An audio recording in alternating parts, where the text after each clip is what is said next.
Audio पिटारा सुनना जरूरी है। नमस्ते दोस्तों, आपका स्वागत है दिल से दिल तक विद खुशी में। बेहतरीन लव स्टोरीज को सुनने के लिए मेरे चैनल को सब्सक्राइब करें और बेल आइकन को दबाना न भूलें ताकि आपको हर अपडेट मिलता रहे। आपका स्वागत है दिल से दिल तक विद खुशी पॉडकास्ट में। आज की कहानी है प्रेम पत्र। राजपुर गांव की रंगीन गलियों में बसी मानसी एक 18 साल की लड़की, जिसकी सांसों में किताबों की खुशबू बसी है। जहां नई कहानियां उसे रोमांचित करती हैं, वहीं पुरानी चीज़ों को सहेज कर रखना उसका खास शौक है। पुराने सामानों से जुड़ी यादों को बचाने का एक जुनून जिसे वो बखूबी निभाती है। ऐसे ही एक जुनून की बदौलत उसे एक छोटी सी किताब की दुकान में नौकरी मिली। दिन भर ग्राहकों के बीच घिरी रहने के बावजूद किताबों की खुशबू के अलावा मानसी को वहां इतिहास की भी एक खुशबू महसूस होती थी। दुकान की पुरानी अलमारियों और फर्श पर पड़े घिसे कालीनों से गुजरते वक्त उसे लगता था कि मानो ये सब चीजें किसी अनकही कहानी को समेटे हुए हैं। एक दिन दुकान बंद करने से पहले मानसी तहखाने की सफाई कर रही थी। तहखाना पुराने रिकॉर्ड्स और बेकार हो चुके सामानों से भरा हुआ था।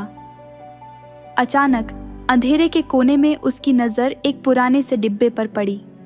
धूल से सना हुआ वो डिब्बा रहस्यमय सा लग रहा था। जिज्ञासावश मानसी ने उसे उठाया और धूल झाड़ी। डिब्बे को खोलते ही मानसी के चारों तरफ अतीत की एक खुशबू फैल गई। अंदर रखे सामान को देखकर उसकी आंखें चौंधिया गईं। पुरानी डायरियों और कागज़ों का एक बंडल जो समय के थपेड़ों को सहते हुए उस डिब्बे में सालों से कैद था। कागज़ पीले पड़ चुके थे, उनके किनारे टेढ़े मेढ़े हो चुके थे, लेकिन इन कागज़ों पर लिखे शब्दों में एक खास ताकत थी। करीब से देखने पर मानसी समझ गई, ये प्रेम पत्र थे। उस पल मानसी के मन में एक जिज्ञासा का तूफान खड़ा हो गया। ये पत्र किसने लिखे थे? उनमें कौन सी कहानी छिपी थी? क्या ये एक तरफा प्यार की कहानी थी या फिर दो दिलों का मिलन? इन सवालों के जवाब ढूंढने के लिए मानसी उन पत्रों को पढ़ने लगी। पहला पत्र युद्ध के मोर्चे से लिखा गया था। कागज़ पर लिखे फीके से शब्दों से मानसी को लगा जैसे युद्ध के मैदान की गर्मी और बारूद की गंध उसके चारों तरफ फैल गई हो। पत्र लिखने वाला मोहन नाम का एक सैनिक था जो अपनी पत्नी राधा को लिख रहा था। पत्र में मोहन बचपन की मीठी यादों की सैर करा रहा था। उसने लिखा था, याद है राधा, जब हम छोटे थे और बारिश के दिनों में छत पर कागज़ की नावें बनाकर उन्हें बहाते थे। तुम्हारे हाथों से बने लड्डुओं की मिठास आज भी मेरे जहन में ताज़ा है। मानसी को लगा जैसे वो मोहन और राधा के बचपन में लौट गई है। वो उनकी मासूमियत और एक दूसरे के साथ बिताए पलों को महसूस कर सकती थी। पत्र आगे बढ़ता है। मोहन युद्ध में अपनी जिंदगी के बारे में लिखता है। वो लिखता है, यहाँ युद्ध का मैदान है राधा, हर तरफ मौत का तांडव है, लेकिन तुम्हारे खतों को पढ़कर मुझे जीने की हिम्मत मिलती है। जल्द ही युद्ध खत्म होगा और मैं तुम्हारे पास वापस लौट आऊँगा। तब हम फिर से छत पर कागज़ की नावें बनाएंगे और तुम्हारे हाथों से बने लड्डुओं का स्वाद लेंगे। मोहन के शब्दों में एक गहरी उम्मीद झलक रही थी। मानसी को लगा जैसे युद्ध के मैदान में मौत का सामना करते हुए भी मोहन सिर्फ राधा के प्यार के सहारे जिंदा था। मानसी ने दूसरा पत्र निकाला। इस बार पत्र राधा ने लिखा था। उस पत्र में राधा ने मोहन की सलामती के लिए मंदिर जाने और हर रोज पूजा करने की बात लिखी थी। तुम्हारे लौटने का इंतजार कर रही हूँ मोहन, राधा ने लिखा था। मैंने पूरे घर की सफाई कर ली है। तुम्हारे लौटने पर तुम्हें सब कुछ साफ सुथरा मिलेगा। राधा के सरल शब्दों में एक पत्नी का बेइंतहा प्यार झलक रहा था। मानसी को लगा जैसे वो भी राधा के साथ बंध चुकी है। मोहन और राधा के पत्रों के जरिए से वो उनके जज्बातों को गहराई से महसूस कर रही थीं। पत्रों का सिलसिला लगातार चलता रहा। मोहन अपने पद पर तरक्की और युद्ध के जल्द खत्म होने की उम्मीद जताता था। राधा भी अपने सपनों और आने वाले भविष्य के बारे में लिखती थी। उनके पत्रों में प्रेम परवान चढ़ रहा था। राधा ने एक पत्र में लिखा था, मोहन, युद्ध खत्म होने के बाद तुम्हें क्या बनना है? क्या तुम मेरे साथ दुकान खोलना चाहोगे? हम मिलकर किताबों की एक ऐसी दुकान खोलेंगे जहां हर तरह की किताबें मिलेंगी। मोहन के जवाबी पत्र में इस बात की खुशी थी।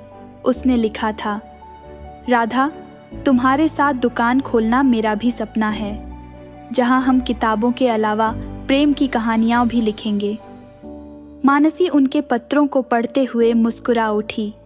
इन साधारण से पत्रों में छिपी प्रेम कहानी उसे मंत्रमुग्ध कर रही थी।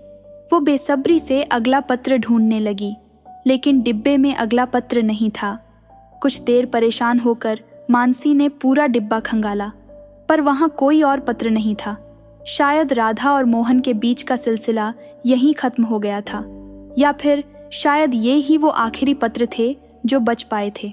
मानसी को निराशा हुई, लेकिन साथ ही ये भी लगा कि इन पत्रों को सहेज कर रखना बहुत ज़रूरी है। ये सिर्फ पुराने पत्र नहीं थे, बल्कि एक बेमिसाल प्रेम कहानी थी। इन पत्रों ने मानसी को प्रेम की ताकत का एहसास कराया था।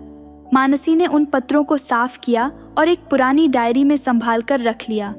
वो जानती थी कि इन पत्रों में छिपी कहानी को आगे भी सुनाए जाने की ज़रूरत है। आज की कहानी यही खत्म होती है।